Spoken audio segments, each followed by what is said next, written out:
அல்லேலூயா. கர்த்தருடைய பரிசுத்தமான நாமம் மகிமைப்படுவதாக. நாம் கர்த்தருடைய வார்த்தைக்கு நேராக கடந்து செல்லலாம். இந்த 146வது வார தெய்வீக எழுப்புதல் ஆராதனைக்கு உங்களை வரவேற்கிறேன். இந்த நாளிலே தேவன் நம்மோடு கூட பேச வேண்டும் என்று நினைத்திருக்கிற தேவனுடைய வார்த்தை ஏசாயாவின் புத்தகம் 35ஆம் அதிகாரம் அதனுடைய 1ஆம் வசனத்தை வாசிக்கலாம். ஏசாயாவின் புத்தகம் 35ஆம் அதிகாரம் 1ஆம் வசனம். வனாந்தரமும் வறண்ட நிலமும் மகிழ்ந்து கடுவெளி கழித்து புஷ்பத்தைப் போல செழிக்கும். ஆமென். கண்களை மூடி ஜெபிப்போம். வார்த்தை ஆகிய தேவனே எங்கள் மத்தியிலே வெளிப்படும். பேசுகிறவர்கள் நீங்கள் அல்ல, பிதாவின் ஆவியானவரே உங்களிலிருந்து பேசுகிறார் என்று சொன்ன வார்த்தையை கனப்படுத்தி அருளும். சொல்லும் அடியார்கள் கேட்கிறோம். திருவசனத்தை கேட்கிறவர்களாய் மாத்திரம் அல்லாமல் அதன்படி செய்கிறவர்களாய் மாற எங்களை அர்ப்பணிக்கிறோம். இயேசு கிறிஸ்துவின் நாமத்தில் பிதாவே, ஆமென். அல்லேலூயா. கர்த்தருடைய பரிசுத்தமான நாமம் மகிமைப்படுவதாக. தேவனுடைய வார்த்தை இந்த நாளில் நமக்கு நேராய் வருகிறது. வறண்ட நிலம் அப்படின்னு சொல்லி அதை ஆரம்பிக்கிறோம். தொடக்கம் எப்படி தான் இருக்குது வசனத்தில்? வனாந்தரமும் வறண்ட நிலம். வனாந்தரம் அப்படின்னா எப்படி இருக்கும்? வறண்ட காடு, ஒன்றுமே இருக்காது. சொல்ல போனால் என்னது, ஒன்றுமே இருக்காது. நீங்கள் இந்த சவுதி அரேபியா, இந்த அந்த அந்த நாடுகள்லாம் பார்த்தீங்கன்னா, கல்ஃப் கண்ட்ரிஸ்லாம் பார்த்தீங்க அப்படின்னா பல ஏக்கர் கணக்கில் வறண்ட ஒன்றுமே இருக்காது. மணல் தான் இருக்கும், வேறு ஒன்றுமே இருக்காது. கண்ணு கெட்டின தூரம் வரைக்கும் ஒரு ஊரும் தெரியாது, ஒரு இடமும் தெரியாது. வெயில் அதுக்கு மேலே இருக்கும். ஆமாம், நான் ஒரு யூடியூப்பில் ஷார்ட்ஸில் பார்த்தேன். ஒரு குறிப்பிட்ட நாளில் சவுதி அரேபியாவில் சும்மா வெறும் கல்லில் ஓப்பன் அந்த மாதிரி வெளியே இடத்துல ஒரு நைஸான ஒரு கல்லில் ஒரு முட்டையை உடச்சி ஊற்றுறாங்க. அதுக்கு முக்கால்வாசி ஆம்லேட்டாக மாறிடுச்சு. எவ்வளோ வெயில்னு பாருங்கள். பிரதர்லாம் சவுதியில் இருந்திருக்காப்புல, அவருக்குலாம் தெரியும். அவர்லாம் நல்ல கலராக இருந்தார், அங்கே போய் தான் கருப்பாயிட்டார்னு நினைக்கிறேன். அல்லேலூயா. ஆமாம், அவ்வளோ வெயில். நீங்களாம் வெயிலெலாம் அங்கே தாங்க முடியாது. நம்ம ஊர் வெயிலே நம்மளால் என்ன பண்ண முடியல, தாங்க முடியல. அவங்களாம் பயங்கரமான வெயில். ஆனால் அங்கே இன்னொரு ப்ளஸ் என்னென்னா, அங்கே கம்பெனியில் வேலை செய்கிறவங்களுக்கு பாக்கியம். ஏன்னா எல்லா இடத்துலையும் ஏசி போட்டுருவாங்க. ஏன்னா அந்த வெளியே ஃபுல்லாக அவ்வளோ வெயில் அதிகமாக இருக்கிறதுனால அவங்களால அந்த ஹீட்டில் உள்ளே இருக்க முடியாது. அதனால் என்ன பண்ணிடுவாங்க, எல்லா இடத்துலையுமே ஏசியில் வேலை செய்வாங்க. ரொம்ப கடினமான ஒரு ஊர் தான். இப்போ கொஞ்சம் பரவாயில்லங்கிறாங்க. ஆனால் ரொம்ப கடினமான, ஏன்னா இங்கேருந்து ஃபஸ்ட்லாம் பார்த்தீங்க அப்படின்னா வேலைக்குன்னு சொல்லி கூட்டிகிட்டு போயிட்டு இந்த மாதிரி ஒரு வனாந்தரத்தில் ஒரு 100 ஆடை விட்டுட்டு போயிடுவாங்களாம் அவங்க பாட்டு. நான் கேள்விப்பட்டேன். அந்த வேலைக்குன்னு சொல்லி கூட்டிகிட்டு போய் ஏமாற்றி ஆடு மேய்க்க விட்டுருவாங்க. சம்பளம் ஒழுங்காக தரமாட்டாங்க. வாரத்துக்கு ஒரு தடவை ஒரு வண்டி வருமா, அந்த வண்டியில் இந்த ஆடுகளுக்கும் அவங்களுக்கும் தீவனம், அந்த காய்கறியெல்லாம் கொண்டு வந்து கொட்டிட்டு போயிடுமா திருப்பி. அதை வச்சு நம்ம இருக்கிறத வச்சு சமைச்சு சாப்பிடணும். அது இன்னும் அந்த கண்ட்ரிஸ்லாம் இன்னும் கொஞ்சம் என்ன சொல்கிறது, கடினமான ஒரு நாடுகள். ஏன்னா பகலில் எந்த அளவுக்கு வெயில் இருக்குதோ நைட்டில் அந்த அளவுக்கு குளிர் இருக்குமா. ஓமன்னு நினைக்கிறேன். ஓமனில் எனக்கு தெரிஞ்ச ஒரு சகோதரர் இருந்தார். அவர் சொன்னார், பகலில் வெயில் வாட்டி வதச்சிரும், நைட்டில் குளிர் கொன்றும் அப்படிங்கிறார். எப்படி தாங்க ஒரு மனுஷன்? பகல் ஃபுல்லாக வெயில், நைட்டு ஃபுல்லாக குளிர். அப்படிப்பட்ட ஒரு கண்டிஷன் அந்த நாடுகளில் இருக்குது. ஆனால் அங்கேயும் பலர் கஷ்டப்பட்டு சம்பாதிச்சு தங்களுடைய குடும்பத்தை மேலே ஏற்றினவங்களும் உண்டு. அந்த பாடுகளெல்லாம் அனுபவித்து கஷ்டப்பட்டு காயப்பட்டு எல்லாம் இது பண்ணவங்களும் உண்டு. அப்போது எதுக்காக இது சொல்கிறோம் அப்படின்னா, வனாந்திரம் வறண்ட நிலம்ங்கிறது ஒரு சாபத்துக்கு ஒரு அறிகுறியான ஒரு இடம், ஒரு சாபத்திற்கு அடையாளமாக இருக்கிற இடம். ஆனால் தேவனுடைய பிள்ளைகளுடைய வாழ்க்கையில் வனாந்திரங்கள் வறண்ட நிலங்கள் எல்லாமே வரும். ஆனால் முடிவு பார்த்தீங்க அப்படின்னா இந்த வசனத்தினுடைய முடிவாக தான் இருக்கும். இந்த வசனம் என்ன சொல்லுது? வனாந்திரம் அப்புறம் வறண்ட நிலமும் என்ன பண்ணுது? மகிழ்ந்து. ஒன்றுமே இல்லை சார், எப்படி சார் அங்கே மகிழ்ச்சியாக இருக்க முடியும்? அதுதான் தேவனுடைய வார்த்தை. ஒன்றும் இல்லாமையிலிருந்து உருவாக்குகிற தேவன் நம்முடைய தெய்வம். இன்னைக்கு தேவனுடைய பிள்ளைகளாக இருக்கிற பல வளர்ந்த ஊழியர்கள் கூட, வளர்ந்த திருச்சபைகள் கூட செழிப்பை எதிர்க்கிறார்கள். ஒரு மனுஷன் செழிப்பாக வாழணும் அப்படின்னு சொல்லிட்டோம்னா, நோ இது செழிப்பின் உபதேசம், இது கள்ள உபதேசம் அப்படிங்கிற. ஏன் நீ நல்லா இருப்பேன்னு சொல்றது அப்படின்னு நினச்சிட்றேன். அதாவது செழிக்கிறது அப்படிங்கிறது வேதம் என்ன சொல்லுது அப்படின்னு கேட்டிங்கன்னா, என்னைய கேட்டிங்கன்னா 2 செழிப்பு உண்டு. நல்ல செழிப்பு உண்டு, கெட்ட செழிப்பு உண்டு. நல்ல செழிப்புனா என்ன, கெட்ட செழிப்புனா என்ன, இதை தெரிஞ்சுக்கிட்டீங்கன்னா எது நல்ல உபதேசம் எது கெட்ட உபதேசங்கிறது தெரிஞ்சிடும். வெறுமனே செழிப்பு அப்படின்னு கேட்டால் உடனே அது கள்ள உபதேசம் அப்படி சொல்லக்கூடாது. அது நம்மளுடைய அறிவில்லாமையை தான் குறிக்கும்.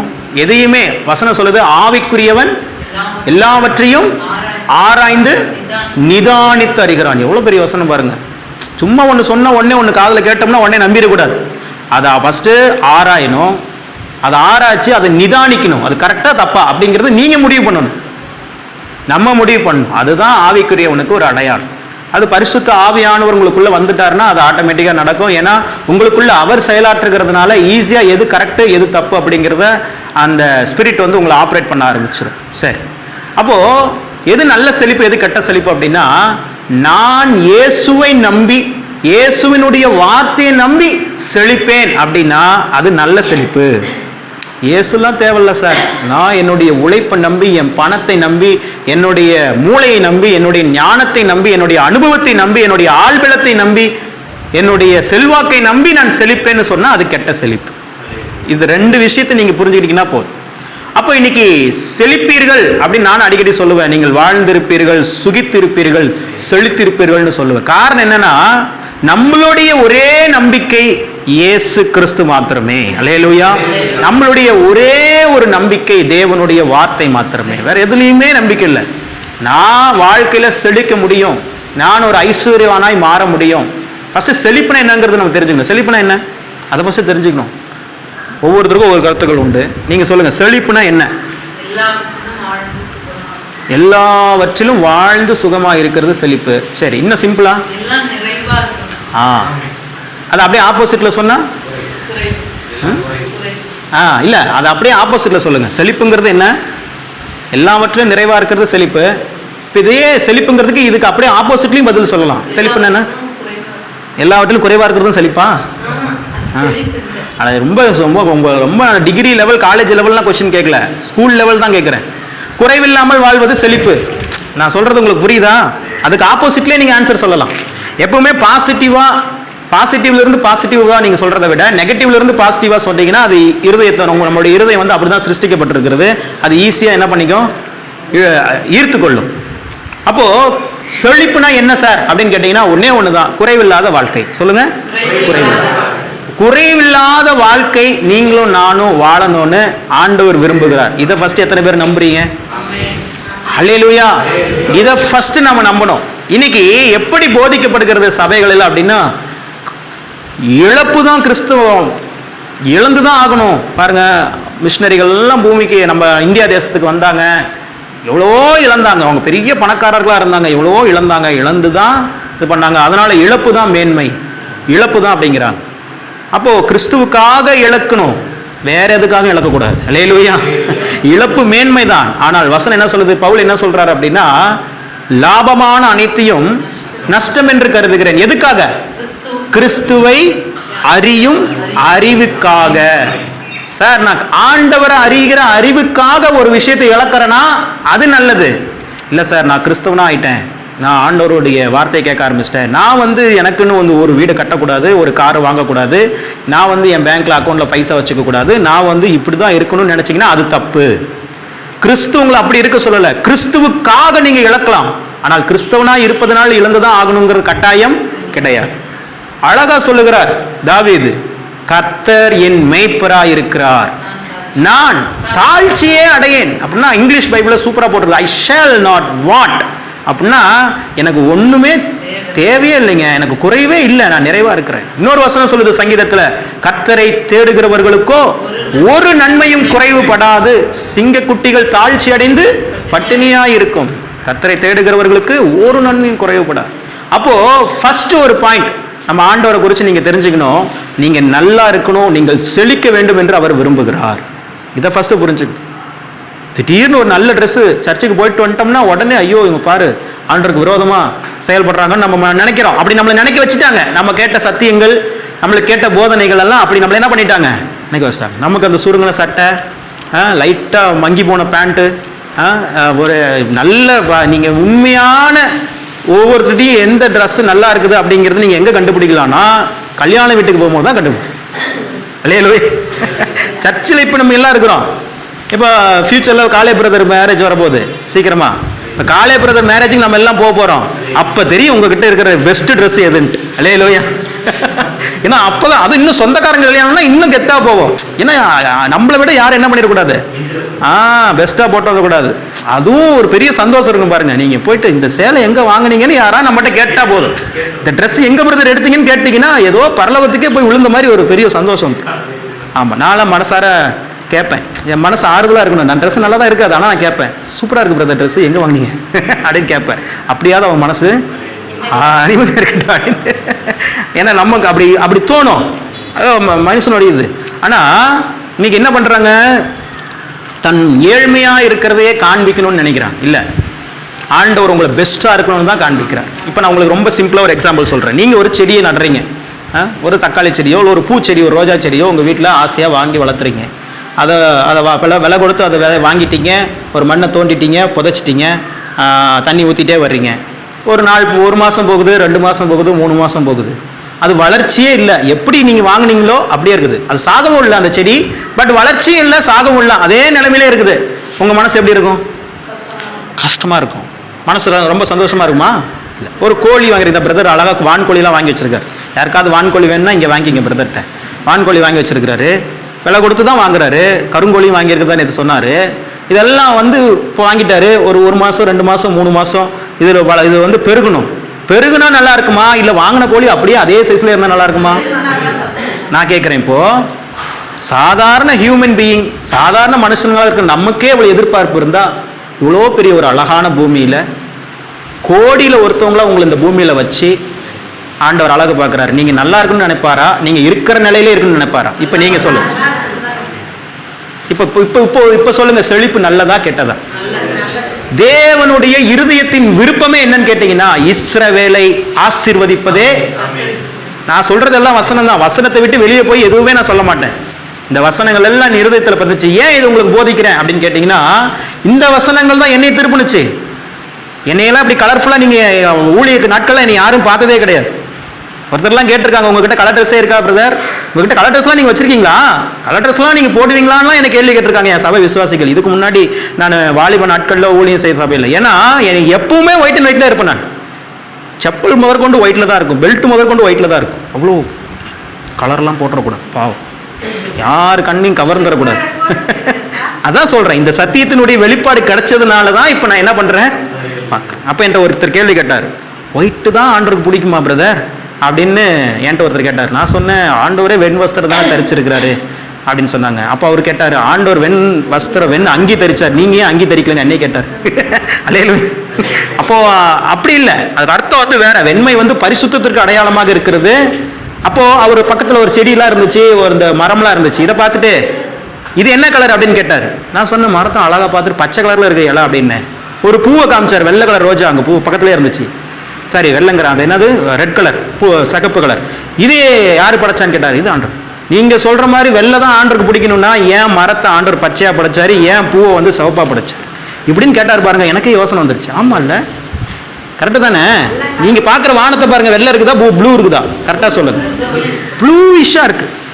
ஒரு பள்ளத்தாக்குகள்லாம் பாருங்கள், நேரில் போக முடியலனாலும் யூடியூப்பில் பாருங்கள், பெரிய பெரிய பள்ளத்தாக்கெல்லாம் பாருங்கள், எவ்வளோ அழகாக. ஏற்காடு மலைக்கு வாங்க, ஒரு நாள் கூப்பிட்டு போகிறேன். எனக்கு சொந்த சேலம் மாவட்டம். நம்ம ஊட்டிலேயே நம்மளுக்கு ஃப்ரெண்ட்ஸ்லாம் இருக்கிறாங்க, ஊழிய சபைக்காரங்களாம் இருக்கிறாங்க. இப்போல்லாம் மழை பெஞ்சிட்டு இருக்குது. கூட்டிகிட்டு போய் காமிக்கிறேன் பாருங்க. இதெல்லாம் நம்ம போகணும். அல்லேலூயா. போய் இதெல்லாம் யாருக்காக படைக்கப்பட்டது? நமக்காக படைக்கப்பட்டது. இந்த பூமியே உங்களுக்காக படைக்கப்பட்டது. நீங்க பூமிக்காக படைக்கப்படல, பூமி தான் உங்களுக்காக படைக்கப்பட்டிருக்கிறது. இந்த மாதிரி பூமி மாதிரி பல கோள்களை தேவன் உருவாக்கி இருக்கிறார். அல்லேலூயா.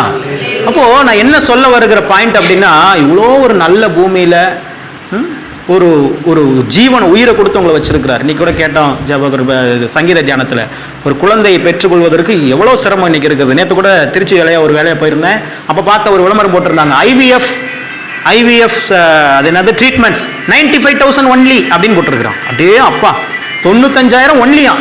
அந்த செயற்கை முறை கருத்தரிப்பு, அதுக்கு பேர் ஐவிஎஃப்னா. ஆமாம், செயற்கை முறை கருத்தரிப்பு ட்ரீட்மெண்ட் எடுக்கிறதுக்கு ஒரு ஆளுக்கு 95,000, அது மட்டுமே அப்படின்னு சொல்லி ஃபுல்லாக எல்லாம் விளம்பரம் போட்டிருந்தாங்க. பார்த்தேன், ஒரு குழந்தையை பெற்றெடுப்பதற்கு 95,000 வேணும். அதுவும் நம்ம சரீரம் அதுக்கு ஒத்துக்கணும், நம்ம சரீரம் அதுக்கு எல்லாமே இதாகணும். அப்போ தான் என்ன பண்ண முடியும், ஒரு குழந்தையை இந்த உலகத்திற்கு என்ன பண்ண முடியும், நம்ம கொண்டு வர முடியும். இன்னைக்கு ரொம்ப கடினமாக போச்சு. இன்னைக்கு நம்ம சாப்பிட்ற உணவு பழக்க வழக்கங்கள் இன்னைக்கு, அதனால நம்மளுடைய சரீரத்தினுடைய காரியங்கள். இந்த கொரோனா டைமில் ஒரு ஊசின்னு ஒன்று போட்டாங்க பாருங்க, அந்த ஊசியெல்லாம் பயங்கரமான ஊசியாம். ஆமாம், நானும் போடாமலே சர்டிஃபிகேட் வாங்கலான்னு பார்த்தேன், ஆனால் என் வீட்டில் விடல. ஆனால் அப்புறம் பார்த்தீங்கன்னா போடாமலே நிறைய பேர் சர்டிஃபிகேட் வாங்கிட்டாங்க. ஆமாம், வேறு வழியே இல்லாமல் போட்டோம். ஆமாம், அதெல்லாம் போட்டோம்னா நம்மளுடைய ஆண் வர்க்கமே சீக்கிரமாக குறைஞ்சிருமா, அந்த அளவுக்கு பவர்ஃபுல்லாக இருக்குதுன்னு சொல்கிறாங்க. உண்மை எதுன்னு தெரில, ஆனாலும் தேவன் நம்மோடு கூட இருக்கிறார். அல்லேலூயா. ஆமாம். நீங்கள் ஒரு நிமிஷம் இப்போ யோசிங்க. நீங்கள் எல்லாரும் உங்களுடைய அப்பாவை நினைங்க. இப்போ ஒரு செகண்ட் உங்களுடைய அப்பாவை நினைங்க. உங்கள் அப்பாவை கண்ணில் நினச்சிட்டிங்களா? உங்கள் அப்பாவை நினச்சிங்களா? ஆமாம். உங்கள் அப்பாவை நினைங்க. ஆமாம்.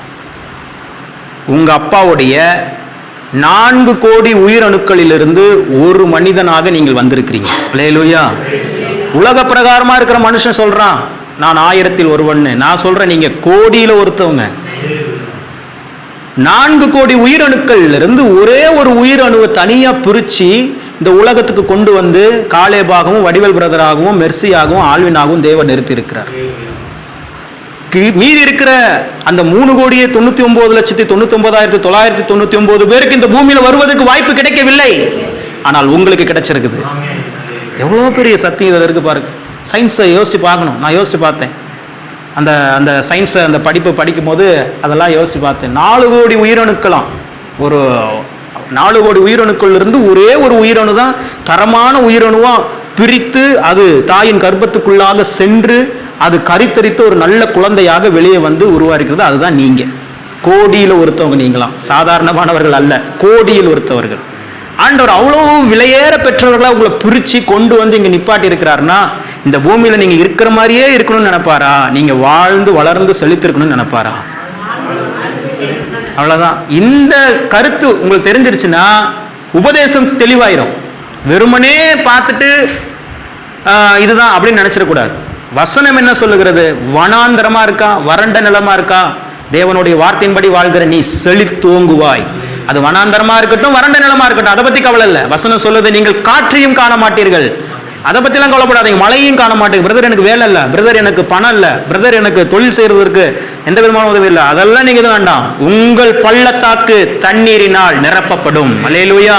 வார்த்தையின் மீது விசுவாசம் இருந்தா போதும். அப்போ முதல் பாயிண்ட் என்ன நம்ம தெரிஞ்சுக்கணும்? ஒரு மனுஷன் இந்த பூமியில வாழ்ந்திருக்க வேண்டும், செழித்திருக்க வேண்டும் என்று தேவன் விரும்புகிறார். இன்னொரு வசனம் சொல்றேன் பாருங்க. நீங்க எல்லாரும் கர்த்தரை நம்பி இருக்கிறீங்களா? ஏசப்பாவை நம்பி இருக்கிறீங்களா? பிரதர் சர்ச்சுக்கு வந்து உட்காந்துருக்கிறோம், என்னையை போத்து இப்படி கேட்டீங்களா அப்படிங்கிறீங்களா? இப்போ நீங்க நம்பி இருக்கிறீங்கன்னா உங்ககிட்ட ஒரு அடையாளம் இருக்கணும். என்ன அடையாளம்? வசனத்துல இருந்தே பார்க்கலாமா? நீதிமொழிகள் 28ஆம் அதிகாரம் 25ஆம் வசனம் வாசிங்க. நீதிமொழிகள் 28, 25. இப்போ நீங்க கர்த்தரை நம்பி இருக்கீங்களா இல்லையான்னு நான் சொல்றேன். இந்த வசனம் சொல்லிடும்.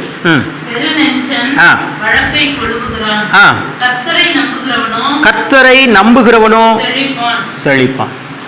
இப்போ எல்லாரும் என்ன சொன்னீங்க? ஆண்டவரை நம்புறேன்னு சொன்னீங்க. எல்லாரும் செழிப்பா இருக்கிறீங்களா?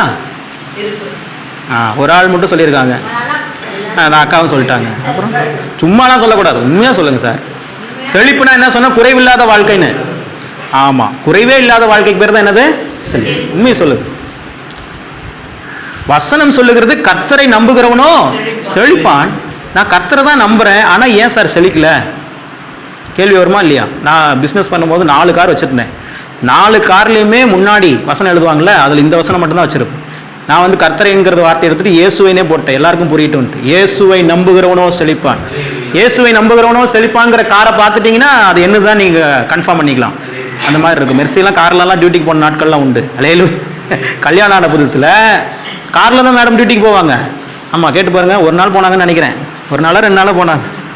போனாங்க காரில் தான். அப்போல்லாம் கார் இருந்துச்சு. அப்போல்லாம் பெரிய தொழிலதிபர் பெரிய தொழிலதிபராக இருந்ததுனால அப்போ காரு. ஆமாம், அப்போ மெர்சிக்கு சேலரி 12,000. அப்போ 12,000 இல்லை, அப்போ 7,000 தான் நினைக்கிறேன். 7,000 சம்பளம். ஆனால் நான் மெர்சிக்கு வச்சிருக்கிற டிரைவருக்கு 15,000 சம்பளம். எப்படி? 7,000 ரூபா சம்பளத்துக்கு வேலைக்கு போகிறவங்க 15,000 ரூபா சம்பளத்தில் இருக்கிற ஒரு டிரைவரை கூட்டிகிட்டு காரில் போகிறாங்க. அதுவும் அல்லேலூயா. ஏன்னா தேவன் அந்த அளவுக்கு செழிப்பாக வச்சுருந்தார். தேவன் நம்மளை நம்பி ஐஸ்வர்யத்தையும் செழிப்பையும் கொடுப்பாரு. ஆனால் அதை நம்ம கரெக்டாக ஞானத்தோடு என்ன பண்ணணும்? அதை பெருக்கணும், பயன்படுத்தணும். கொண்டு போய் களவாணி பைகளை கொடுத்தோம்னா எல்லாம் போயிடும். நான் அப்படி தான் கொடுத்தேன். பிஸ்னஸில் பார்ட்னர்னு சொல்லி கொடுத்து எல்லாம் தூக்கிட்டு போயிட்டான். கூட்டு போனது மட்டும் எல்லாமே நீ கேஸ் ஆக்கி விட்டான். அல்லேலூயா. அது மாதிரி தேவன் உங்களை நம்பி ஒரு ஐஸ்வர்யத்தை கொடுத்துட்டாருன்னா அதை ஞானமாக பயன்படுத்தி அதை பெருக்க வேண்டும். வசனம் சொல்லுகிறது ஒரு தாளந்தை பெற்றுக்கொண்டவன் என்ன பண்ணிட்டான்? புதைச்சி வச்சுட்டான். ஆனால் 2 பெற்றுக்கொண்டவன் 4 ஆக்கிட்டான். அப்புறம் 5 கொண்டுக்கொண்டவன் 10 ஆக்கிட்டான். ஆண்டவருக்கு பெருக்குகிறவர்களை தான் பிடிக்கும். அல்லேலூயா. சுருக்குகிறவர்களை ஆண்டவருக்கு பிடிக்காது. ஐயோ போயிடும் போயிடும் போயிடும் பிடிச்சி வைக்காது. நீங்கள் பணமே ஒரு விஷயத்துக்கு செலவு பண்ணுறீங்க அப்படின்னா நெருக்கி நெருக்கி இழுத்து இழுத்து செலவு பண்ணிங்கன்னா உங்கள் கையில் பணம் தங்காது. இது ஒரு லாஜிக்கல். இது ஒரு சயின்ஸு. நீங்கள் ஃப்ரீயாக செலவு பண்ணி பாருங்கள். இதுக்கும் வசனம் இருக்குது, நான் சொல்கிறேன். ஃப்ரீயாக விட்டு பாருங்கள் பணத்தை, திருப்பி அந்த பணம் ஃப்ரீயாக நம்மக்கிட்ட வரும். அல்லேலூயா. அந்த பணம் நினைக்கும், ஐயோ இவனடா நம்மளை வெளியே விடவே மாட்டேங்கிறான், இனிமேல் மட்டும் வரவே கூடாதுடா அப்படின்னு நினைக்கும். நீங்கள் முறுக்கி உள்ளே வச்சுக்கிட்டே இருந்தீங்கன்னா வச்சுக்கோங்க, அது 50 ரூபாவா இருக்கட்டும், 500 ரூபாவா இருக்கட்டும், 50,000 இருக்கட்டும், அதை பற்றி பிரச்சனை இல்லை. மொத்தத்தில் பணத்தினுடைய குணாதிசயம் உங்களுக்கு ஒன்று சொல்லிக் கொடுக்குறேன். சுருக்கி இறக்கி அப்படியே வச்சுட்டே இருந்தீங்கன்னா 10 ரூபாய்க்கு காய் விற்பான், அவன் பாவம் கஷ்டமாக வச்சுட்டு இருப்பான்.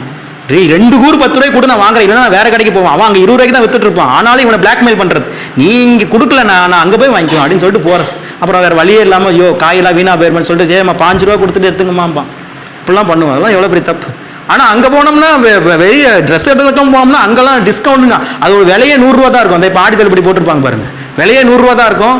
ஆடி தள்ளுபடி 50%, 150 ரூபாய் மட்டுமே போடுவாங்க பாருங்க, உடனே போய் அள்ளிட்டு வந்துடுவாங்க. விலையே அதோடைய விலை எவ்வளோதான், 100 ரூபா தான். ஆனால் ஆடி தள்ளுபடி 50%ங்கிறது நம்ம கண்ணுக்கு தெரியுமே ஒழிய அதோடைய உண்மையான விலை என்னங்கிறது நமக்கு தெரியாது. உண்மையாகவே ஒரு சில கடைகள் கொடுக்குறாங்க. சாரதாஸ் போன்ற கடைகள்லாம் போனீங்கன்னா நார்மலான போய் ஒரே ட்ரெஸ் எடுத்தீங்கன்னா ஒரு ரேட்டு, ஆடி தள்ளுபடியில் போய் எடுத்தீங்கன்னா கம்மியாக தான் தராங்க. நானே வாங்கியிருக்கிறேன். ஆனால் மேக்ஸிமம் எல்லா கடையும் அதான் பண்ணுறாங்க. அது ஒரு சிலர் பிஸ்னஸோடைய இது காரியமும் சொல்லி கொடுத்துருக்காங்க. அதுதான், வேறு ஒன்றும் இல்லை. அப்போ பணத்தை நீங்கள் என்ன பண்ணணும், ஃப்ரீயாக விடணும். அதுக்காக என்ன சொல்கிறது, கண்ணாபின்னான்னு செலவு பண்ண சொல்லலை, தேவையான காரியங்களுக்கு நீங்கள் சாப்பிட்றதுக்கு நல்லா பயன்படுத்துங்க. உங்கள் கஷ்டத்துக்கு, ஒருத்தர் கஷ்டப்படுறாங்கன்னா உங்கள் கரத்தை தனியாக நல்லா விரித்து இது பண்ணுங்கள். அப்படி நீங்கள் பண்ணீங்கன்னா இந்த பணம் என்ன ஆகும், இந்த எஜமான் தான் நமக்கு கரெக்டு, நம்மளை ஃப்ரீயாக ஹேண்டில் பண்ணுறாருன்னு சொல்லிட்டு அந்த பணங்கள் திரும்பி உங்கள் கையில் வர ஆரம்பிக்கும். இது 100% உண்மைங்க. நான் அப்படி தான், என்னைய மாதிரி ஒரு கஞ்ச பேசினாரு நீங்கள் பார்த்துருக்கவே முடியாது. ஆமாம், அவ்வளோ. நான்லாம் ட்ரெஸ்ஸு ஆன்லைனில் ஆர்டர் பண்ணுறது தான் பேர். ஆனால் ஆன்லைனில் எத்தனை கம்பெனி தேடுவேன் தெரியுமா? 100 ரூபாய்க்கு யார் சட்டை கொடுக்குறான்னு தான் தேடுவேன். அவன் போட்டிருப்பான் 1000 ரூபாய்க்கு 10 சட்டை அப்படின்னு சொல்லி போட்டிருப்பான். அதை ஆர்டர் பண்ணி வாங்கிடுவேன் நான். இங்கே போனால் 300 ரூபா கொடுக்கணும், 250 ரூபா கொடுக்கணும், அப்படியெல்லாம் பண்ணுவேன். வாங்கி வீட்டில் பீரோவில் தான் இருக்குது, தூங்கிட்டு தான் இருக்குது, போட முடியல, எல்லாம் சின்னதாகி போச்சு, சுருங்கிருச்சு. 100 ரூபாய்க்கு வாங்கின சட்டை எப்படி சார் இருக்கும்? அல்லேலூயா. அவன் அவ்வளோ சிக்கனக்காரன். நான் அவ்வளோ சீக்கிரம் செலவு பண்ண மாட்டேன். அவ்வளோ சீக்கிரம் செலவுக்கு வரவே வராது. இந்த கடையில் சில்லி சிக்கன் 40 ரூபா, அந்த கடையில் 30 ரூபானா அந்த 30 ரூபா கடைக்கு தான் போவேன். அவன் குவாலிட்டி என்ன பண்ணுறான், அவன் குரூட் ஆயிலில் இப்போ செய்கிறானா இல்லை பழைய எண்ணெயில் செய்கிறானா, அதெல்லாம் எதுவும் பார்க்க மாட்டேன். விலை கம்மியாக அங்கே தான் போவேன். இப்படி போயிட்டு இருந்தேன். ஆமாம், கையில் நிற்காது பணம். ஃப்ரீயாக விடுங்க. என்ன பண்ணுங்க, ஃப்ரீயாக விடுங்க. கற்றுக்கிட்டேன். எனக்கு இந்த சயின்ஸ் சொல்லி கொடுத்தாங்க. நான் அந்த கான்ஃபரன்ஸ்லாம் போகிறேன் பாருங்க, ப்ராஸ்பரிட்டி கான்ஃபரன்ஸ்லாம், அங்கே இதெல்லாம் சொல்லி கொடுப்பாங்க. பணம் திருப்பி உங்களை நோக்கி வருவதற்கு நீங்கள் என்ன செய்யணும்?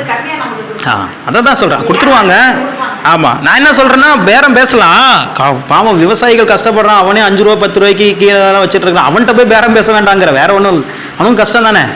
அவனுக்கு அந்த காய் இன்னைக்கு விற்கலன்னு என்ன ஆச்சு, நஷ்டம். அடுத்த நாள் வச்சுக்க முடியாது, அவன் விற்று கீழே தான் கொட்டி ஆகணும். அதனால பேரம் பேசுகிறவங்கிட்ட பேரம் பேசலாம். பண்ணலாம். இந்த பெல்ட்லாம் வாங்கும் போது 600 ரூபா சொன்னாங்க பாடாலூரில். எங்கள் மாமா ஹிந்தி பேசுவார், அவரும் ஹிந்திக்காரர். 600 ரூபா அப்படின்னா, இது கடையில் வேணால் 1200 ரூபா, 600 ரூபாண்ணா. நான் கேட்டேன் 200 ரூபாய்க்கு தெரியா, இல்லைன்னா நான் பஸ் ஏறி போகிறேன் பெரம்பலூருக்கு அப்படின்னு. என்ன ஜி நான் மாமாட்ட, எங்கள் மாமா தானே டிரான்ஸ்லேட்டர், சொல்லு மாமா கேளுவாமா 200 ரூபா. எங்கள் மாமாவே என்னடா 600 ரூபா சொல்கிறான், நீ வெறும் 200 ரூபாய் கேட்குற அப்படின்னு. அவருக்கே கேட்கறதுக்கே சக்கடமாக இருந்துச்சு. நீ கேளு மாமா, எனக்கு தெரியும் அவன் ட்ரிக்கு அப்படின்னு சொன்னேன். அவன் அப்புறம் பார்த்தான், சரி ஒரு 50 ரூபா மட்டும் எக்ஸ்ட்ரா கொடுங்கன்னு சொல்லிட்டு கொடுத்துட்டு போயிட்டான் 250 ரூபாய்க்கு. கேட்காம இருந்தா அவனுக்கும் தெரியும் இதனுடைய விலை 150 ரூபா தான், அவனுக்கு அதில் 100 ரூபா லாபம் நிற்கும் தெரியும். அந்த மாதிரி இடத்துல பேரம் பேசுங்க, தப்பு இல்லை. புரியுதுங்களா? சும்மா நார்மலான ரொம்ப கஷ்டப்படுற அவங்க கிட்ட போய் பேரம் பேசி என்ன பண்ண வேண்டாம். 150 ரூபா பெல்ட் 600 ரூபாய்க்கு விற்கிறான் பாருங்க, அவன்கிட்ட போய் நீங்கள் கேட்கலாம், தப்பு இல்லை. அவனுக்கும் ஒரு லாபத்தை வச்சு கேட்கலாம். இப்படி சொல்கிறேன். சரி, அப்போது பணத்தை நீங்கள் ஃப்ரீயாக விட்டீங்க அப்படின்னா திரும்பி அந்த பணம் உங்கள் இடத்துல வரும். நான் அதை அனுபவிச்சிருக்கிறேன். பஸ்ஸில் போனால் கூட எந்த பஸ்ஸில் டிக்கெட் கம்மி அப்படின்னு சொல்லி தான் போவேன். டவுன் பஸ்ஸில்லாம் நான் 2 மணி நேரம் போகிறதுக்கு பஸ்ஸில் 2 மணி நேரம் ஆகும். ஆனால் இதே மப்சல் பஸ்ஸில் போனால் 1 ஹவரில் போயிடலாம், சேலம் டு ஆத்தூர். அதில் பார்த்தீங்கன்னா அதுக்கு டிக்கெட் அப்போ 25 ரூபா மப்சல் பஸ்ஸு, இதில் 18 ரூபா தான். 7 ரூபா கம்மின்னு சொல்லிட்டு அந்த பஸ்ஸில் ஏறணும் பாருங்க. 1 மணி நேரத்தில் போகிற பஸ்ஸு. டவுன் பஸ்ஸில் போனால் எப்படி இருக்கும், கடா முடான்னு ஆட்டி. அப்புறம் அந்த 7 ரூபா மிஸ் பண்ண பாருங்க. அந்த 7 ரூபாய்க்கு ஒரு டீயை குடிச்ச பிறகு தான் அதாச்சு. அப்போ நான் நினச்சேன், இந்த 7 ரூபாவை இந்த டீ கடைக்காரனை கொடுக்கறதுக்கு அழகா மம்சல் பஸ்ஸுக்காரே கொடுத்துருந்தா 1 ஹவரில் கொண்டு வந்து என்ன பண்ணியிருப்பாங்கள. இப்படி பணத்தை நான் எவ்வளவோ இழுத்து பார்த்தேன், கையில் நிற்கல. இந்த ரகசியத்தை தெரிஞ்சுக்கிட்டு ஃப்ரீயாக செலவு பண்ண ஆரம்பித்தேன் பாருங்க. இப்போலாம் பேக்கரிக்கெலாம் போனால் 500 ரூபா இல்லாமல் பில் ஆயிரும். ஆமாம், அப்போலாம் வேற. இப்போலாம் 500 ரூபா. அது 50 ரூபா வாங்குறதுக்கு யோசிப்பேன். இப்போ 500 ரூபா ஒரு டைம் பிள்ளைங்களுக்கு ஸ்நாக்ஸ் வாங்கினா 500 ரூபா. ஆனால் ஃப்ரீயாக செலவு பண்ணுறேன், ஃப்ரீயாக திருப்பி காசு வருது எனக்கு. அல்லேலூயா, ஃப்ரீயாக வருது. இது வந்து இந்த லாஜிக்கெல்லாம் தெரிஞ்சதுனால தான் பணக்காரன் நம்ம நினைக்கிறோம். பணக்காரன் பாருப்பா பயங்கரமாக செலவு பண்ணுறான்னு நினைக்கிறீங்க. அவன் ரொம்ப திங்கிங்காக யூஸ் பண்ணுறான். அவனுக்கு தெரிஞ்சிருச்சு பணத்தோடைய லாஜிக் என்னன்னு தெரிஞ்சிருச்சு. அவன் ஃப்ரீயாக விட்டு அந்த பணம் ஃப்ரீயாக வருதுன்னு தெரிஞ்சிருச்சு. நீங்கள் பாருங்கள், இப்படி சுருக்கி சுருக்கி பிடிச்சி வச்சுருக்கோங்க பார்த்தீங்களா, அவங்களுடைய நிலை அப்படியே தான் இருக்கும், மேலே வரவே வராது. பணத்தோடைய லாஜிக் அது நம்ம புரிந்து கொள்ள வேண்டும். தாட்டு போட்டுன்னு செலவு பண்ண சொல்லலை, நீங்கள் நல்லா புரிஞ்சுக்கணும். தேவையான ஒன்று இருக்குது. இப்போ அப்பா அம்மாலாம் நான் பெங்களூர் போனேன், அவங்களால உட்கார முடியாது ரொம்ப நாள். நம்மளாலேயே உட்காந்து இங்கே திருச்சியிலேருந்து பெங்களூர் போகிறதுக்கு கால் கையெல்லாம் அப்படியே முடங்கி போன மாதிரி ஆயிடுது. வாலிப வயசில் இருக்க எங்களுக்கு அவங்களால எப்படி முடியும், நடக்கவே முடியாது. அதனால் நான் என்ன பண்ணேன், படுத்து தூங்கிட்டு போகிற மாதிரி பஸ்ஸில் புக் பண்ணி போனேன். ரொம்ப சந்தோஷமாக இருந்துச்சு. அல்லேலூயா. ஆமாம், ஏழையின் சிரிப்பில் இறைவனை காண்போங்கிற மாதிரி இருந்துச்சு. அது தேவையான செலவு. ஏன்னா அவங்களுடைய சரீரம் முக்கியம் எனக்கு. புரியுதுங்களா? உங்கள் சரீரத்துக்காக, உங்கள் சரீரம் நல்லா இருக்கணுங்கிறதுக்காக செலவு பண்ணுறதுனால தப்பு இல்லை. ஆமாம், இதுவே நான் இல்லை என் சரீரம் வருத்தப்பட்ட பரவாயில்ல, எனக்கு காசை நான் மிச்சம் பண்ணணும்னு நினச்சிங்கன்னா உங்கள் சரீரம் இன்னும் பலவீனம் அடையும். அப்புறம் அம்மா இப்போ தெளிவாக சொல்லிட்டாங்க, இனிமேல் பாஸ்டர் கார் வாங்கினா தான் நம்ம பெங்களூரே போகணும்னு முடிவு பண்ணிட்டேன். நானும் முடிவு பண்ணிட்டேன், இனி கார் சொந்த காரில் தான் போகிறோம். ஆமாம், வடிவேல் பிரதரையும் காலே பிரதரையும் கூட்டிகிட்டு தான் போகிறோம். ஆக்டிங் டிரைவர் வேணும்ல, அவர் ஓட்டுவார், அவருன்னா இவர் ஓட்டுவார், 2 பேர் ஓட்டினா தான் போகிறதுக்கு ஒருத்தர் வரதுக்கு வரும். அவங்களுக்கும் ஒருத்தரையே போட்டு நம்ம போட்டு புளிஞ்சிடக்கூடாது, அவங்களுக்கும் ஈஸியாக இருக்கணும். ஆமாம், அல்லேலூயா. இதெல்லாம் இப்பயே நீங்கள் சிந்திச்சிங்கன்னா, நான் ஏற்கனவே சொல்லியிருக்கிறேன், நீங்கள் என்ன சிந்திக்கிறீங்களோ அது உங்கள் லைவாக உங்கள் வாழ்க்கையில் நடக்க ஆரம்பிக்கும். இது எல்லாம் சத்தியத்தில் இருக்குது. ஒரு வசனத்தை வாசிக்கலாம். நான் இப்போ சொன்னேன் பார்த்தீங்களா, ஃப்ரீயாக செலவு பண்ணுன்ட்டு. அதுக்கு நீதிமொழிகள் 11வது அதிகாரம் 25வது வசனம். நான் சொன்னது எப்பயுமே வசனத்திலிருந்து தான் சொல்லுவேனே ஒழிய அதை விட்டு மீறலாம் சொல்ல போகிறது இல்லை. நீதிமொழிகள் 11ஆம் அதிகாரம் 25ஆம் வசனத்தை வாசிக்கலாம். யார் பிரதர் செழிப்பாங்க? உதார குணமுள்ள ஆத்மா தான் என்ன பண்ணும், செழிக்கும். யாரு தண்ணீர் பாய்ச்சுகிறார்களோ அவர்களுக்கு தண்ணீர் என்ன பண்ணும், பாய்ச்சப்படும். இதான் சொன்னேன், ஃப்ரீயா நீங்க ஹேண்டில் பண்ணீங்கன்னா உங்கள்கிட்ட ஃப்ரீயா திரும்பி வரும். நீங்க நெருக்கி முறுக்கி வச்சிருந்தீங்க அப்படின்னா அது கையை விட்டு போற வரைக்கும் தான் உங்க காசு, போயிருச்சுன்னா திரும்பி வராது. இது நீங்க லைஃப்ல நீங்க எத்தனையோ டைம் யோசிச்சு பாருங்க, உங்க வாழ்க்கையினுடைய கடந்து வந்த பாதையை, அந்த ரகசியம் உங்களுக்கு தெரியும். இப்போ தண்ணீர் பாய்ச்ச வேண்டும். பாருங்க, சிஸ்டர் வந்து ராணி சிஸ்டர் வந்து நம்மளுக்கு பாயெல்லாம் வாங்கி கொடுத்துருக்காங்க. பிரதர் போன வாரம் நம்மளுக்கு டம்ளர்லாம் வாங்கி கொடுத்துருக்குறாங்க. அவங்க எல்லாம் ஃபுல் நிறைவில் இருக்காங்கன்னு நினைக்கிறீங்களா? தேவைகள் அநேகம் ஆயிரங்கள் உண்டு, லட்சங்கள் உண்டு. தேவைகள் லட்சங்கள் உண்டு, ஆயிரங்கள் உண்டு. அவங்க வீடு கட்டிட்டு இருக்கிறாங்க, பல லட்சங்கள்லாம் இன்னும் தேவை இருக்குது. அவருக்கும் பிரதருக்கும் பல தேவைகள் உண்டு, வருமானம் தேவைகள் உண்டு. ஆனாலும் அதன் மத்தியிலும் தேவனுடைய சபைக்கென்று செய்கிறாங்க. பார்த்தீங்களா, அதுதான் உதார குணமுள்ள ஆத்துமா. உதார குணமுள்ள ஆத்மானா என்னன்னா, தனக்கே இல்லைன்னா கூட மற்றவங்களுக்கு கொடுக்கும். அதுதான் உதார குணமுள்ள ஆத்மா. நம்மளுடைய மைண்ட் செட் என்ன அப்படின்னா, எனக்கு நிறைய வரட்டும், நான் என்ன பண்ணுறேன், கொடுக்குறேன். இது எவ்வளோ ஈஸியான வேலை. இப்போ இங்கே இருக்கிற எல்லாருக்கும் நான் என்ன பண்ண போகிறேன் அப்படின்னா, 1 லட்ச ரூபா கொடுக்குறேன். ஒரே ஒரு கண்டிஷன், நீங்கள் அதில் 70,000 மட்டும் இங்கே வச்சிடணும் அப்படின்னா, இந்த கண்டிஷனுக்கு எத்தனை பேர் ஒத்துக்குவீங்க? ஃப்ரீயா நீங்கள் திருப்பிலாம் தர வேண்டாம், 1 லட்ச ரூபா கொடுத்துருவோம் ஒவ்வொரு கையிலையும். ஒரே ஒரு கண்டிஷன் தான், 70,000 இங்கே வச்சிடணும், அவ்வளோதான். மீதி நீங்கள் எடுத்துக்கலாம், திருப்பிலாம் தர வேண்டாம் இப்படின்னு ஒரு கண்டிஷன் வச்சுட்டா என்ன நடக்கும்? நல்லதே நடக்கும். இல்லை, நீங்கள் என்ன பண்ணுவீங்க? ஓகேன்னு சொல்லுவீங்களா, வேண்டாம்பீங்களா? வேண்டாம்னு எங்க எப்படியா சொல்லுவோம் அப்படிங்கிறீங்களா? இப்போ நம்ம இப்படித்தான் ஏசப்பாடு கேட்டுட்டு இருக்கிறோம். ஆண்டவரே நீர் முதல்ல எனக்கு கொடும், நான் கொடுக்குறேன் அப்படிங்கிறோம். ஆனால் ஆண்டவர் என்ன சொல்றாரு, உன்கிட்ட இருக்கிறத ஃபர்ஸ்ட் நீ கொடு, நான் உனக்கு கொடுக்குறேங்கிறார். அல்லேலூயா. ஏழை விதவை, அவட்ட இருக்கிறதே 2 அவ சொல்றாங்க. வசனம் அழகா இருக்குது, 2 காசு. அந்த வசனம் சொல்லுது, அவள் தன்னுடைய ஜீவனத்துக்கு உண்டானது. ஜீவனத்துக்கு உண்டானா அவள் வாழ்றதுக்கே அவள் கையில் எவ்வளவுதான் இருக்குது. அவன் நினைச்சிருக்கலாம்ல, ஏசப்பா உங்க சர்ச்சுக்கு நான் வந்திருக்கிறேன், என்கிட்ட வாழ்றதுக்கே 2 ரூபா தான் இருக்குது, அதையும் நான் உங்ககிட்ட போயிட்டா நான் எப்படி போய் வாழ்றது? இன்னைக்கு அப்படித்தான் நம்ம ஆண்டவர்கிட்ட கேள்வி கேட்டுட்டு இருக்கிறோம். ஆனால் ஆண்டவர் சொல்லுகிறார், அந்த 2 காசை போட்ட அந்த ஏழை தான் ஆசீர்வதிக்கப்பட்டவளாக திரும்பி சென்றார். அந்த சபையில பல ஐஸ்வர்யவான்கள் வந்திருந்தாங்க, பல ஆயிரங்களை விதைச்சாங்க, பல லட்சங்களை காணிக்கை பெட்டியில போட்டாங்க. ஆனா இவங்க எல்லாரை காட்டிலும் அந்த 2 ரூபா போட்ட அந்த ஏழை விதவையை தான் தேவன் உயர்த்தினார். இது வந்து ரொம்ப டஃப், ரொம்ப கஷ்டம். ஆனா இதுதான் ரகசியம், வேற வழியே இல்லை. எனக்கெல்லாம் மாசத்துல ஆயிரங்கள்ல லட்சங்கள்லாம், இப்போ லட்சத்தை தொட போகுது தேவைகள். அப்படி இருந்தா கூட ஒரு நாளும் தேவனுடைய தசம பாகத்துல கை வச்சதே கிடையாது. ஏன்னா அந்த சத்தியம் எனக்கு தெரியும். 10,000 இருக்கட்டும், 20,000 இருக்கட்டும், 30,000 இருக்கட்டும், தேவைகள் மொத்த வருமானம் எனக்கும் மெர்சிக்கும் சேர்த்து மொத்த வருமானம் மாதம் 50,000 வருதுன்னா என்னுடைய சிந்தை 45,000 தான் இருக்கும். ஏன்னா அந்த 5,000த்துல என் மைண்டு போகவே போகாது. ஏன்னா அது என்னுடையதே இல்லை. இப்போ பிரதர் பிரதர் ஜோப்பில் இருக்கிற 100 ரூபா பைசா என்னதாயிருமா? நான் எடுத்து செலவு பண்ண முடியுமா? முடியாது. அது அவருது. அது மாதிரி நினைச்சிங்கன்னா தான் தசம பாகத்தில் உண்மையாக இருக்க முடியும். இதெல்லாம் எதுக்கு சொல்லிட்டு இருக்கேன்னா, நீங்கள் இப்படியே இருக்கக்கூடாது. நீங்கள் வாழ்ந்து செழிக்கணும். உங்கள் வாழ்க்கை செழிக்கணுங்கிறதுக்கு இதெல்லாம் டிப்ஸு. இதெல்லாம் நான் ஃபீஸ் 1000 ரூபா பணம் கட்டி போய் கற்றுக்கிட்டு வந்தது உங்களுக்கு இலவசமாக கொடுத்துட்ருக்குறேன். நான் ஒவ்வொரு மாதம் மீட்டிங்கு போகிறேன் பாருங்க, அதுக்கு ஃபீஸு மாதம் ஒரு மீட்டிங்க்கு 1000 ரூபா ஃபீஸ். அங்கே எங்களுக்கு சொல்லி கொடுக்குறத நீங்கள் வாழ்க்கையில் எப்படிலாம் செழிக்கலாங்கிற ரகசியங்களை வேத வார்த்தையிலேருந்து தான், புதுசாலாம் எதுவும் சொல்லித்தர போகிறது இல்லை. எல்லாவற்றிற்கும் வேறு எது தான்? தேவனுடைய வார்த்தை தான். இன்னொரு வசனத்தை மட்டும் வாசி நான் முடிக்க போகிறேன். சங்கீதம் 1 யார் செழிக்க முடியும்? ஃபஸ்ட்டு பார்த்தோம் உதார குணமுள்ள ஆத்துமா செழிக்கும்னு சொல்லி பார்த்தோம். 2வது கர்த்தரை நம்புகிறவர்கள் செழிப்பார்னு பார்த்தோம். 3வது யார் செழிப்பாங்க அப்படின்னா சங்கீதம் 1 சங்கீதம் 3வது வசனம் வாசிங்க. அவன் நீர்க்கால்களின் ஓரமாய் நடப்பட்டு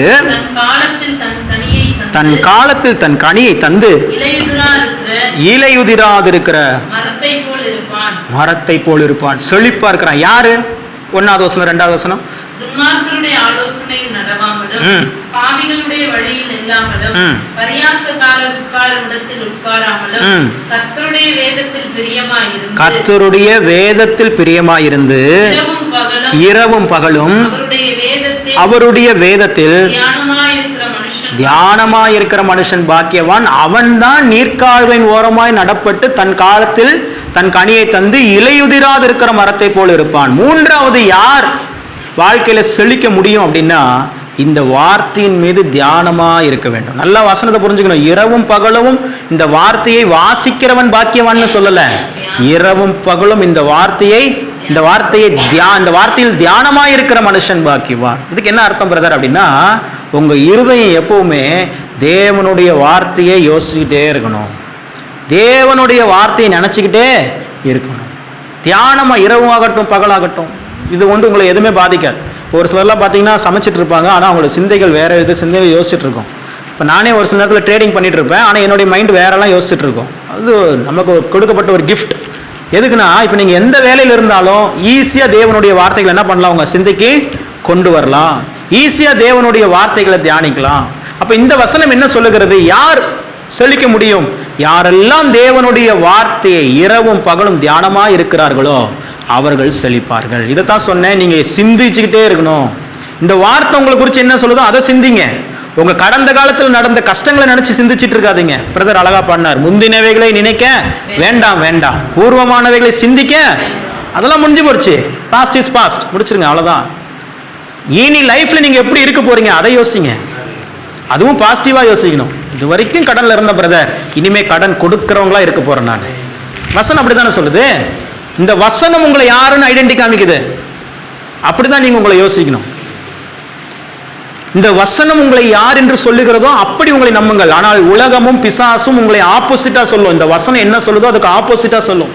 நீ துர்பாக்கியசாலி, நீ கை வைக்கிறது ஒன்றும் நடக்காது, நீ உன்னுடைய தொழில் உனக்கு லாபம், நீ கஷ்டப்பட்டுட்டே தான் இருப்ப, உன் கடன் அடைய. இது இப்படி ஒரு வார்த்தை உங்களுக்குள்ள மைண்ட்ல வந்துட்டே இருக்குதுன்னா 100% நீங்க தெரிஞ்சுக்கோங்க, அது பிசாசனுடைய வார்த்தை, அது உலகத்தினுடைய வார்த்தை.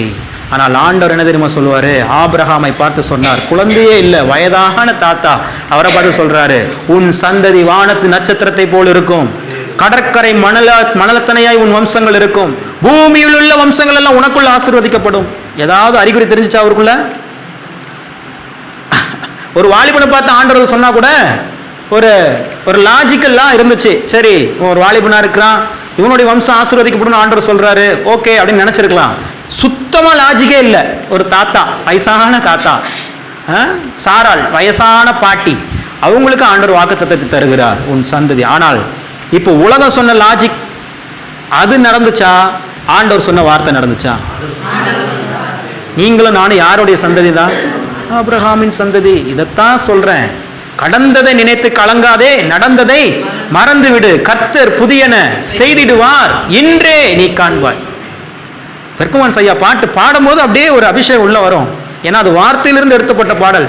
நீங்கள் ஜெபத்தோட்ட ஜெயிக்கிறதுக்கு பாட்டு புத்தகத்தில் பாருங்களேன், அந்த வரியெல்லாம் பக்கத்தில் வசனம் போட்டிருக்கும். பைபிள் வார்த்தையே பாட்டை நம்மளுக்கு கொடுத்துட்டார் பெர்க்மேன்ஸ் ஐயாவுக்கு. அல்லேலூயா. எவ்வளோ நல்ல விஷயம் பாருங்க.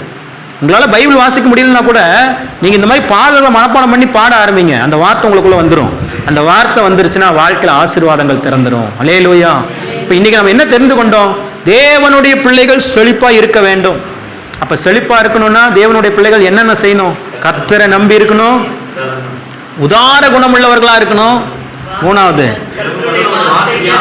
தியானமா இருக்கும். யோசிச்சுட்டே இருக்க. தியானமா இருக்கணும்னா ஒன்றும் இல்லை, அவருடைய வார்த்தை யோசிச்சுட்டே இருக்கு. ரெட்டிப்பான நன்மையை தருவேன், இன்றைக்கே தருவேன் ஆண்டவர் சொல்லிட்டாருன்னா, நீங்க இது வரைக்கும் உங்க வாழ்க்கையில என்னென்னலாம் இழந்திருக்கிறீங்க? ஒரு 10 லட்ச ரூபா இழந்திருக்கிறீங்களா? சார் எனக்கு 20 லட்ச ரூபா வரப்போகுது. அல்லேலூயா. அதை நினைச்சுக்கிட்டே இருங்க. காலடியில் வந்து விழுதா இல்லையான்னு மட்டும் நீங்க பாருங்க. அல்லேலூயா. கொஞ்சம் டைம் எடுக்கும். ஏன்னா ஒரு செடி வளர்றதுக்கு என்ன பண்ணணும்? ஃபர்ஸ்ட் வேர் விடணும். நீங்க இப்போ உங்க இருதயமாகி அந்த நிலத்துல இப்படிப்பட்ட விதைகளை விதைச்சி விடுங்க. அது அப்படியே வேர் உண்டிட்டே இருக்கும். வெளியே வரும் பாருங்க, 2 மடங்கு இல்ல 1000 மடங்கு ஆசீர்வதிக்கப்படுவீர்கள். ஆனா ஆண்டவர் விட்டு விலகி போயிடக்கூடாது. நான் சொன்னேன், ஃபர்ஸ்டே சொல்லிட்டேன், செழிப்பு உபதேசங்கிறது வேற, இது வேற. கர்த்தரை நம்பி செழிப்போம் என்பதை தான் நான் பிரசங்கிக்கிறேனே ஒழிய, கர்த்தர் இல்லாம, கர்த்தருடைய வார்த்தை இல்லாம நீங்க செழிக்க முடியும்னு நான் சொல்லவே இல்லை. அது முடியவும் முடியாது. இப்போ எனக்கு ஷேர் மார்க்கெட்ல பல ட்ரேடிங் ஸ்ட்ராட்டஜிஸ் தெரியும், பல ஞானங்கள் எனக்கு தெரியும். பெரிய பெரிய பெரிய ட்ரேடர்ஸ் அவங்க ஏர்ன் பண்ற மந்த்லி அவங்க 2% 3% லாபம் எடுக்கிறாங்க, நான் 5% எடுக்கிறேன். இவ்வளோ ஞானம் இருந்தாலும் என்னுடைய நம்பிக்கை கிறிஸ்துவின் மீது மாத்திரமே. அல்லேலூயா. கிறிஸ்துவை நம்பி மாத்திரமே. நேத்தா வெள்ளிக்கிழமை திடீர்னு 33,000 ரூபா லாஸுக்கு போயிருச்சு. நான் என்ன பண்ணேன்?